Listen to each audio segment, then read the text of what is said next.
Hello, how's it going? Welcome to beautiful Nova Scotia.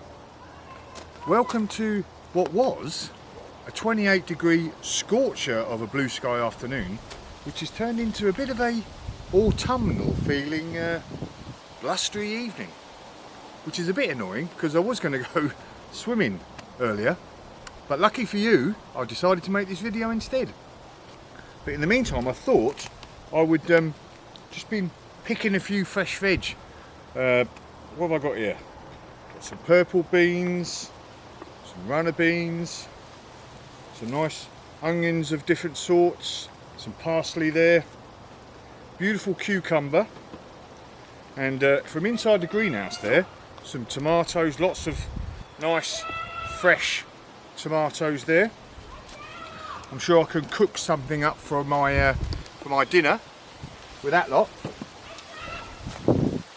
But the greenhouse, one of the best things I've done in my garden since I started to do the different bits and bobs in the garden and actually do my YouTube. I think it was about 2 years old, this greenhouse now, and I made it out of pallets, and then I sort of made raised beds around the greenhouse to give me some extra growing space, and it's been one of the best things that I've ever done. And I've also got this sort of this tunnel of beans and tomatoes next to it with another bed, and I've absolutely loved it. It's been brilliant. If you have a look inside there, it's a bit scruffy at the moment, I know that, but I've got peppers in there. Not doing the best I've ever done with the peppers, but the tomatoes, you can see the tomatoes there, absolutely unbelievable. San Marzano, black crim and some scotia in there, and I haven't really done anything with them, just left them to do what they wanted, and there's tomatoes all over the manor. So I might what shall I say, not bother doing anything with my tomatoes from now on. Might just let them get on with it. But that's not what this video here is for. So the greenhouse, and obviously with my YouTube channel and Instagram, etc., I put my videos out showing you or showing the world, or whoever watched it, how I built my greenhouse, and how cheap you could do it. I think this was in the end about 500 Canadian dollars, which I don't feel is a lot for what I've got. And after that, I seemed to get a really good reception about it. I was really pleased. It's been, and that's the inspiring thing, when you actually do something and show people what you're doing in the garden, or a hack of some sort, and then you get feedback and people commenting. That's really inspiring to get me to do other things. But not only did people comment on this greenhouse, suddenly people started to build their own sort of like my greenhouses, and that was unbelievably inspiring for me. And I thought, why don't I do a little video showcasing some of the greenhouses that people have done from around the world, so I asked a few people to send in some videos to and explain how they sort of did their greenhouse, and maybe the differences that they've made in their greenhouses, or what was hard, what was not hard, etc. And I've got 3 videos today to show you. One from Louise in Boston, Lincolnshire, the UK, which is sort of the far east of the Midlands of the UK, sort of Robin Hood country.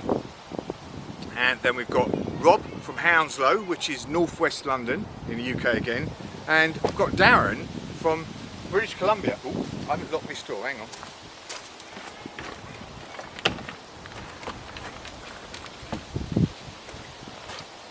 So Darren from BC, he's done me a really good series of videos as well. So what I thought is that I'd introduce them and let them do the talking of their videos. So the first video today is Louise from Boston, as I said, who is known as Lou Little Veg on Instagram. She's got a really good Instagram page and some fantastic photographs of her little, or not so little, garden and all the fantastic produce that she grows in there, and with her children as well. And fantastic page that is. So let's have a look at that right now. Hi, I'm Louise, and this is our veg patch. Now, as you can see, we've been heavily inspired by Steve and his greenhouse build, and pretty much decided to build something that was like for like. We watched him doing his build, and we wanted something to give us a similar purpose, but didn't really want to spend the money. So after watching Steve kind of source materials that he did, it kind of seemed really manageable and doable for us to do something the same. So this is our poly house, as I call it, because it's not a polytunnel, but it's not a greenhouse. And the principle of the build is pretty much the same as what Steve's done. So the base here is all made of pallets connected together. The frame on the top is made from conduit, and then we've got polythene over the top, which is then secured down. We did it ever so slightly different, Steve, in that he twisted his underneath the wood, but we ended up actually just securing ours with battens. We've also then covered the outside with boarding. Again, slightly different to Steve's because he's got the shingles, which does leave a really nice effect. But we were kind of going for a time-saving option, so that's why we've gone for the long slats. We've also taken inspiration for the door from Steve's newer greenhouse build, and we've gone for a split door. So this is really handy for us because we've got chickens and things next door, and they come and they dig up all the crops, and don't want them getting in the greenhouse. So it's really nice to be able to shut the door so we know that nobody can get in, but yet this top half can stay open, the window at the back can stay open, and we can get some ventilation through as well. Also keeps the kids and the dog out, which is quite handy.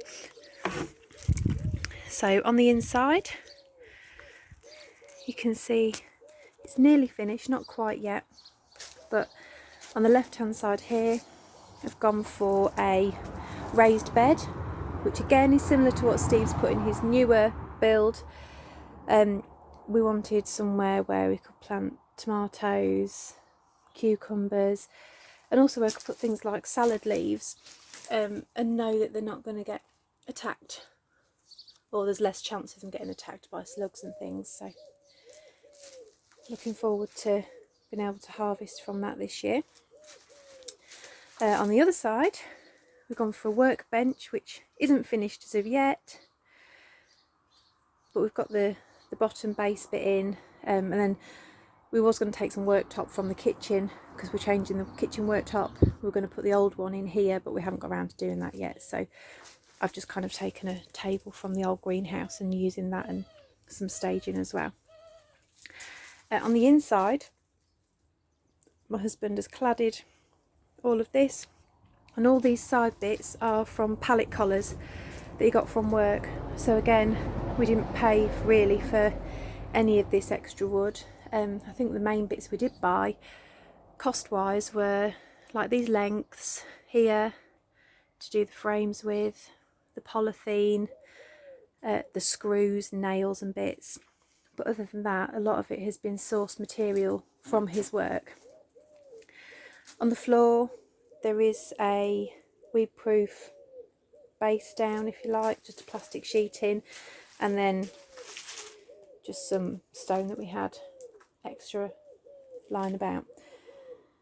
Other than that, extra bits, starting to try and hang baskets from the top. So you can see I've got some strawberries growing in here. Again, should keep the birds away. But I love it in here. I just love having a space that I can come to. It's bigger than the greenhouse that we had, which is still, excuse the mess, work in progress. It's still here, but it was all breaking apart and panels are flipping out, and you know, it was really on its last legs. So the choice to replace it was either to buy a new one or to buy a big polytunnel to go along here, but the cost was just, it was ridiculous for what we could afford at the time, so it was just better to go for this sort of option. And Steve really has made it so easy. Have a go ourselves. It kind of made us realise that, do you know, you can just have a go and see what happens, and thankfully for us it's turned out quite well. But I definitely recommend anybody, if you can get hold of the materials, that is obviously a big part of it, but if you can get hold of materials, then it is absolutely worth a go. And I love my poly house. Thank you, Steve, for the inspiration.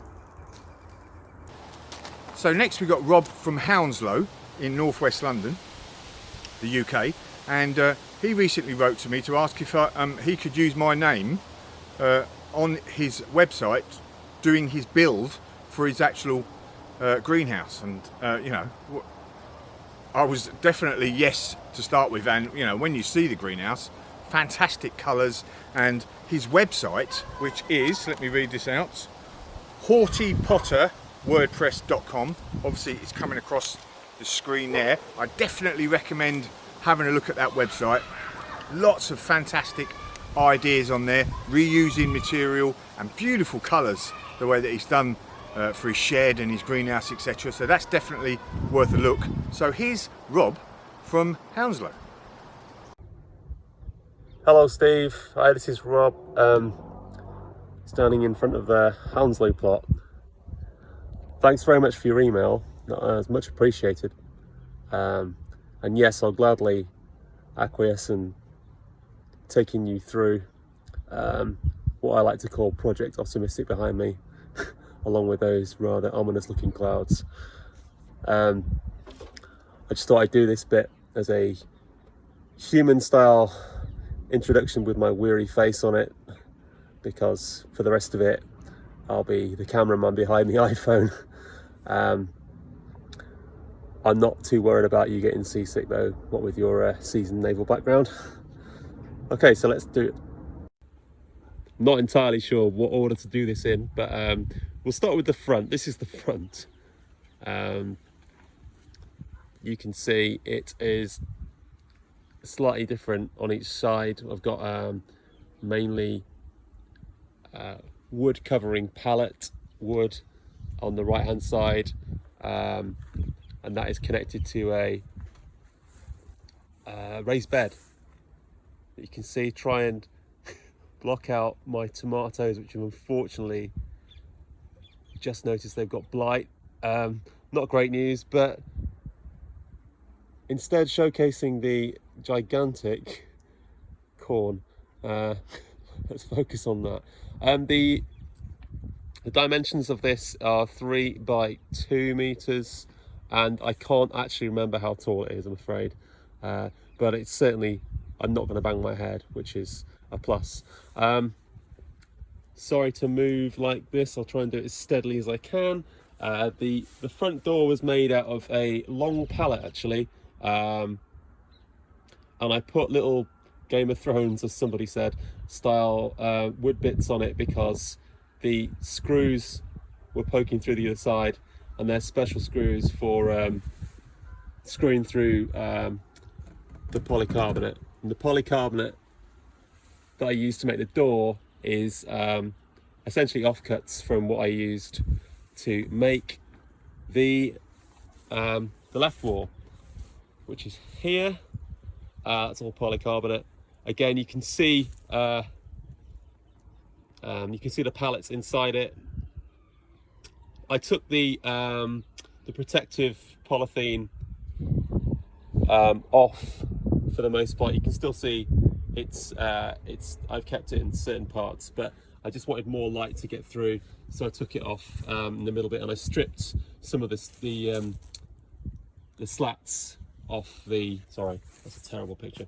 I stripped some of the slats off so that I could again get more light through. Got some drainage down here, which is slightly overgrown, but you get the picture anyway. Moving down, here's the back, similar setup. That's where the and that's where the raised bed comes up to. I thought I'd just have it as a dog leg shape, get the most out of it as I, you know, get as much out of it as I could really. Moving across, and the raised bed's made out of, I think it's 2x4, and I've put landscape fabric on the inside of it. And I think the wall here, the wooden wall, is I treated it with I think it was fence coat or something, or exterior coat, and that is pretty sure they are scaffold boards. They're quite thick and they seem to have done the job so far anyway. Coming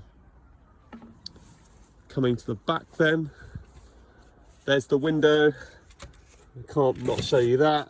It took a while to sort the window out, to be fair. That's part of a casement window.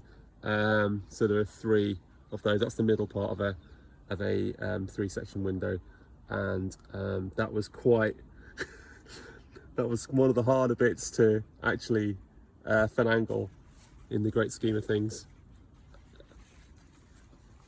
You probably see I've got a pipe there. I think that's 36mm pipe, because I wasn't too sure how strong I think it's 20 or one of the 22, 23, 24 mil would be, so I went one higher, but it seems to have worked out. As you can see, I've followed your kind of pretty much followed your model there in how I've done that, although I know you talked about things that perhaps didn't work so well. Here, this is this panel here, I didn't think this through, because this does collect water. I think the water does collect underneath a little bit, so I need to look at that at some point, but I'm sure that won't happen anytime soon. Okay, that is the outside. Oh, and then there's the obviously there's polythene, horticultural grade polythene. This and the plastic panels were pretty much the only thing I had to buy, you know, from new, from a proper source. Otherwise, I think I got nearly everything from either from, you know, Facebook Marketplace, Gumtree, or for free.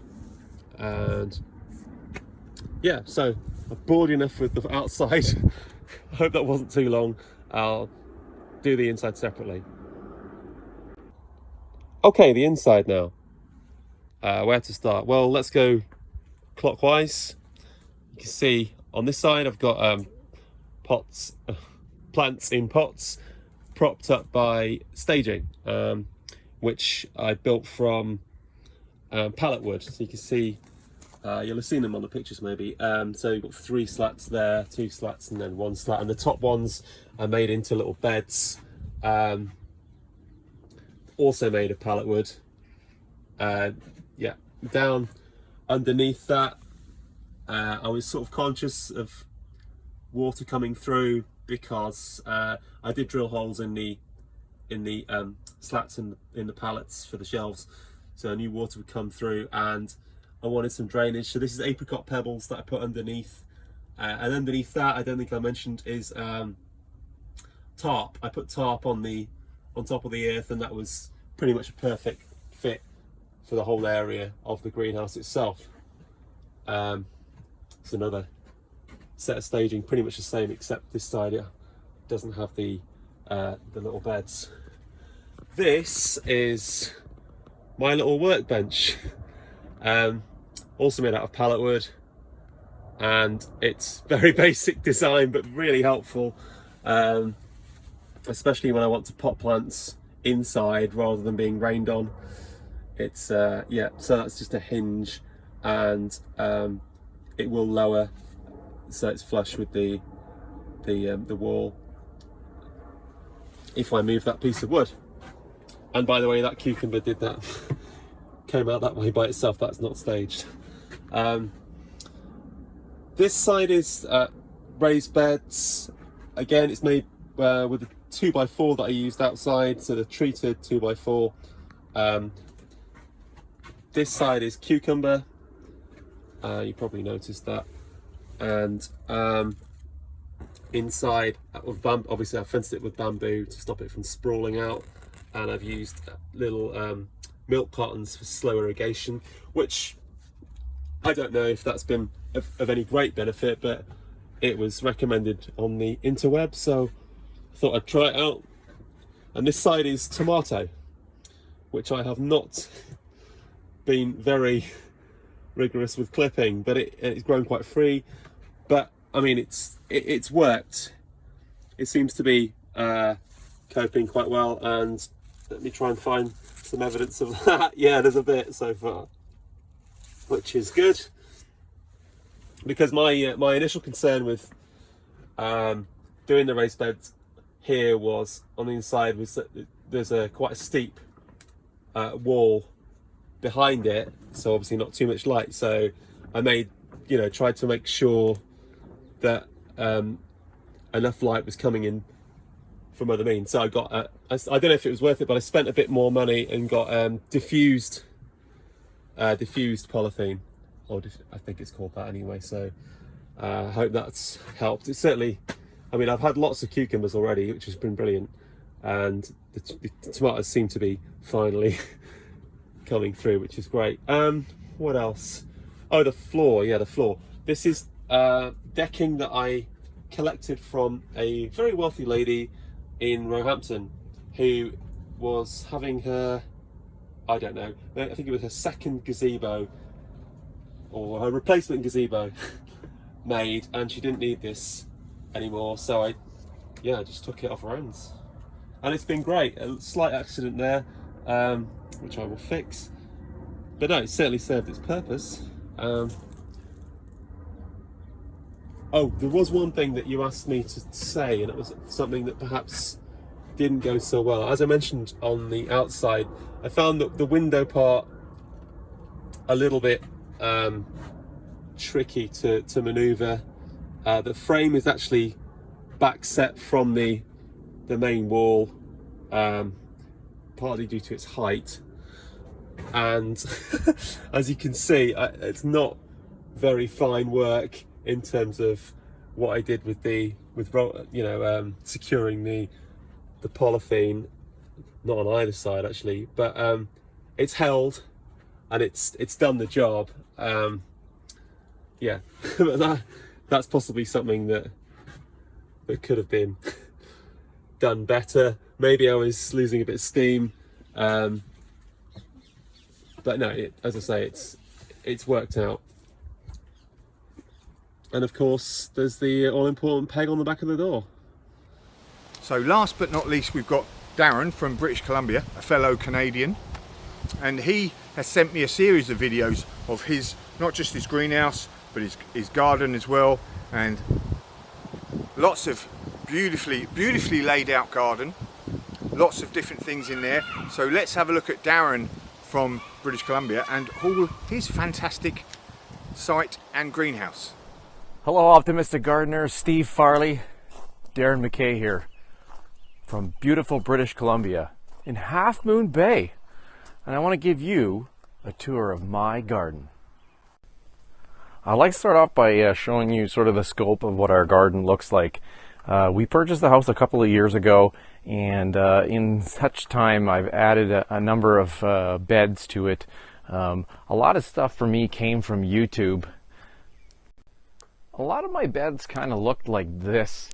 The home's 23 years old when we purchased it, and a lot of the stuff that the original owner had put in was made of wood, and it had kind of been rotted out and eaten by a lot of things that you would normally find in your garden. But I found a YouTube channel that kind of taught me how to use pallets, and it wasn't yours initially. But these raised beds were built based on the design from a gentleman in the United States that's on YouTube. Sort of same concept as where we use pallets. When I found your YouTube channel, the first thing that I came across was your first greenhouse, and the concept really worked for us in the sense that we had the space for it. And I discovered that there were a number of businesses in our community that actually didn't use their pallets. and it was easy for me to figure out how to go about taking them apart, because you had some videos on your YouTube channel that helped me figure that part out. It's essentially the same concept. The bottom of it is made from a number of pallets. The dimensions are basically the same, and as you can see from inside, I used a similar concept to yours, where I built a small frame. I used some bracing at the end, as you can see at either end. I used plywood. I had a bunch of scrap stuff. Everybody knows, wood these days is extremely expensive. I built a raised bed. Again, conceptually, it's just made of pallets. We filled the bottom of it with some logs and things like that, following your concept. As far as the internal structure goes, it's exactly the same. You can see that I just drilled the conduit, which is 3/4 inch, into decking on the outside, and it spans over the top. And then I've got some greenhouse plastic that goes over top. One thing that I did install that I learned off a different YouTube channel was that I have a fan. It gets pretty warm here because our climate is different. From what I checked, we're in the 9A climate, which I think makes us pretty warm. So what I've got here is I purchased a Inkbird, basically thermometer for all intents and purposes. And what it has is a hot and cold side, or cooling and heating side. So what you do is, if you have a cooling device, you could plug it in. In my case, it's the fan. It's just a regular duct fan that I got off of Amazon. It's a 6-inch diameter, and it has quite a draw to it. If we go around the back of the greenhouse, that's where the exhaust vent is. It's just your typical dryer exhaust. I bought it at Rona, nothing too significant. It has these little doors that open up and close as the air gets moving in, from the inside to the outside. My window design is fairly basic. It's just simply made of 1x1 with some small triangular pieces. So basically like a one-piece cut on a 90 that creates some support in the corners. I actually fashioned the handles just simply out of a 2x2 piece, and it's just wrapped in the same plastic that you see on the top of the greenhouse. I just put it simply on a couple of door hinges that are on the outside. I had some extra wood laying around. I fashioned a few different size pieces that would allow me to open the door at different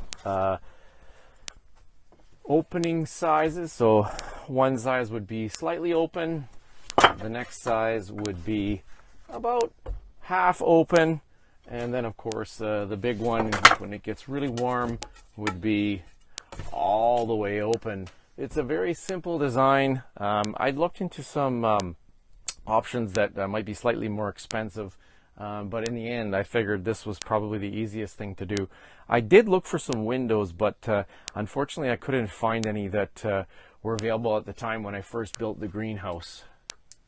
Now let's get to the good stuff, which is the growing piece. Of course, this was a lot of infrastructure to put in the beginning to get this whole project up and running. I must admit, I am not a green thumb person, and I've had quite a large learning curve. As far as the inside goes, I've got some fairly basic things going on. Early on in the spring, I realized that we needed to maintain some sort of temperature inside of the greenhouse. Of course, off to YouTube I went and discovered that water was a great way to create some heat inside of the greenhouse, or at least some retention for the night. So what I did is we got some young kids. They drink a lot of milk. Basic concept, I just took a 4-liter jug for the milk, spray painted it black, I put some water in it and a little bit of bleach. I have quite a number of them around the greenhouse, as you can see along the edge. And then in fact, I actually have quite a number. I went to Home Depot and I got some big containers. Once again, they're full of water, and I've actually put some bleach inside them, and they retain some heat throughout the night to try and keep the temperature above freezing. And so one last thing I wanted to show you, which I'm pretty proud of, is I purchased a set of solar lights, which don't require any power at all. Bought them from Costco, so really inexpensive. And the nice thing about Costco is if you don't like something, you can always take it back. This is not a plug for Costco in any way, shape, or form. It just happens to be where we bought them. So what I have here is the solar panel itself. It's not very big at all, you can see. And there's just a cable that runs. I drilled a small hole through the side of the greenhouse, and then I strung the lights up. And what's nice is as we get into the fall and into the winter, I'll be able to come in here and I'll be able to work, because you have pointed out that we can do some things into the fall, and I've got some ideas on how I can really make the greenhouse work throughout the year, quite frankly. The last thing is that the lights inside are they work off of a remote, which I'm holding in my hand, and I can turn them on and off, and it actually works from inside of the house, which is kind of cool. Well, Darren, loving that greenhouse and loving all those gizmos. I'm definitely going to have to up my game, get some those solar lights, definitely, and I like the fan as well. And everybody, all of you have got windows that I haven't put still haven't got around to putting the window in my greenhouse yet, so I'm going to have to do that as well. So loving the fan, loving all of the different greenhouses. Rob's great colour on his, Louise, the door, that adaptation there, again adding a nice bit of ventilation in there, which is important in all these greenhouses. But 3 greenhouses there, absolutely fantastic. Gone on from my greenhouse, which is, you know, what we want to do. We want to inspire people with an idea and then help them to take that idea and to the next level. So I'm inspired from Louise, Rob and Darren. I'm going to take some of their ideas and incorporate them into my greenhouse and in my garden. So fantastic. And that's what YouTube and Instagram and all that is, you know, that is what our whole gardening community is about, isn't it? Sharing ideas, taking them to another level, and hopefully inspiring other people and in getting some enjoyment at the same time. So thank you very, very much, Louise, Rob and Darren. Absolutely superb. Hopefully, you know, if there's anyone else who've got similar greenhouses or similar ideas, would like to sort of show me their garden, or, you know, something they've done in the garden, then please, you know, email me at the optimisticgardener07@gmail.com. I think it's gone across the screen there with your videos, and hopefully I can get a few together again and show them on another video sometime, because I'll be definitely love to do that. So there we go. My greenhouse, how to build a greenhouse out of pallets all around the world. Job's a good one. Now, my turn to take some of my veg and create something nice in the kitchen, I think, because that is definitely what it's all about. Job is now definitely a good one.